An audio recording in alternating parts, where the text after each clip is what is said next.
Article 370 के आज तीसरे दिन बहुत बड़ा हंगामा फिर से हुआ। कपिल सिब्बल जो ऑपोजिशन की तरफ से अपनी दलीलें पेश कर रहे थे, उन्होंने आज फिर दलीलें पेश करी और आज उन्होंने एक नए तरीके, एक नए क्लॉज से बीजेपी को घेरने की पूरी कोशिश करी। तो क्या था वो क्लॉज जिससे बीजेपी को उन्होंने घेरा? तो क्या हुआ इस हंगामे भरे तीसरे दिन में?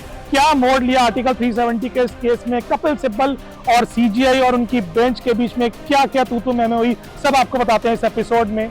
लेकिन उससे पहले आप ये जवाब दीजिए कि क्या 370 आपको लगता है वापस आएगा या नहीं? कमेंट्स में हमें यस और नो में जरूर जवाब दें। पूरी इस बहस इस पे भी हुई कि क्या राष्ट्रपति और उनके जो नीचे गवर्नर हैं, जो स्टेट के जो नुमाइंदे हैं, वो अपने साइन करके और असेंबली को डिसॉल्व करके ला सकते थे कि नहीं ला सकते थे। सारी बात इसी पे हुई। आज केस की सुनवाई पर ही कपिल सिब्बल ने अपनी तलवारें बाहर निकालनी थी, पहले सेकंड से ही हमला किया था। उन्होंने आर्टिकल 370 के लिए आज छोड़ा अपना ब्रह्मास्त्र आर्टिकल 356 में ये कहा गया है कि जो इससे पहले जब सरकार थी कश्मीर में महबूबा मुफ्ती की और बीजेपी की, तो वो थी विधानसभा में। विधानसभा से पहले होता था कॉन्स्टिट्यूएंट असेंबली। कॉन्स्टिट्यूएंट असेंबली के बारे में हम आपको अपनी पुरानी वीडियो में बता चुके हैं। कॉन्स्टिट्यूएंट असेंबली को डिसॉल्व करने की पावर यूज की गई कि हम उसको डिसॉल्व कर देंगे, क्योंकि वो है ही नहीं तो उसको डिसॉल्व मान लिया जाए, क्योंकि विधानसभा थी। अब विधानसभा भी नहीं रही तो हेड कौन हो गया? स्टेट के गवर्नर। तो गवर्नर के सिग्नेचर से उसको पार्लियामेंट में भेज देगा, पार्लियामेंट से पास करके राष्ट्रपति के साइन करके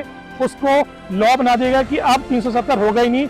इस स्टेप को यूज करना ही सबसे बड़ी गलती थी, क्योंकि यहाँ पर लोगों की सहमति नहीं ली। जी हाँ, लोग वोट करते हैं, विधानसभा में अपने एमएलए चुन के भेजते हैं, और जब आपने उन्हीं को डिसॉल्व कर दिया बिना कोई मोटा कारण दिए, जी हाँ, कि लॉ एंड ऑर्डर की प्रॉब्लम है, कोई और प्रॉब्लम है, नहीं, कोई कारण ऐसा नहीं था। बीजेपी ने कहा कि भाई उनकी पीडीपी से नहीं बन रही तो हट जाते हैं। इसके बेसिस पे 356 को लाया गया, प्रेसिडेंट के साइन करके उसको जीरो कर दिया गया आर्टिकल 370 को। ये नहीं चलेगा। इस पर सीजीआई ने अपना पलटवार किया, ये कहकर कि 370 के अंदर एक क्लॉज है 371D। उस क्लॉज के तहत ये कहा गया है कि प्रेसिडेंट खुद मॉडिफाई कर सकता है 370 और कोई भी आर्टिकल हो, और अगर प्रेसिडेंट ने ऐसा कर दिया तो राष्ट्रपति के करने पर कोई भी एक्ट, चाहे वो 370 ही क्यों ना, उसको हटा दिया जाएगा। इस बात पर कपिल सिब्बल थोड़ा सा बौखलाए, थोड़ा सा पीछे हटे। उन्होंने कहा कि प्रेसिडेंट तो ऐसे कुछ भी कर सकते हैं, ये एक इंटरप्रिटेशन है, राय है कि 370 के तहत प्रेसिडेंट कुछ कर सकते हैं। वो तब तक कुछ नहीं कर सकते तब तक जब तक लोगों की ओपिनियन नहीं होती, लोगों को बताया नहीं है, पूछा नहीं जाता उनसे कि वो क्या चाहते हैं। इसका मतलब ये था कि राष्ट्रपति खुद भी एज पर दिस कुछ नहीं कर सकते, उनका कोई राइट नहीं बनता है। 356 इनवैलिड है, 370 1D भी इनवैलिड है।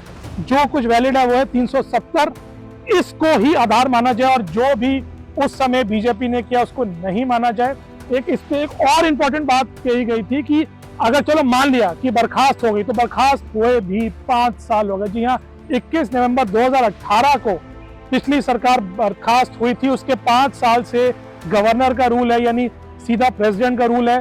तो अब क्या कहते हैं कि 5 साल में तो सरकार बदल जाती है, तो किस बेसिस पे आप ये कहते हैं कि उसमें लोगों की राय, उसमें लोगों का मत है कि 370 को हटना चाहिए? सब बकवास है, इसको संज्ञान लिया जाए और 370 को वापस लिया जाए। तो देखते हैं, अभी चौथा दिन शुरू होने वाला है, कल ही इस पे नई बहस होगी। तो क्या कपिल सिब्बल के इस पॉइंट को और ज्यादा उठाया जाएगा, वो खुद इसको कैसे लाएंगे, और क्या ये पॉइंट भारी पड़ जाएगा बीजेपी के उस आर्गुमेंट पे कि जिसपे वो कहते हैं कि 370 हटाना बिल्कुल जायज है? देखते रहिए इंडिया नाउ डेली अपडेट्स के लिए।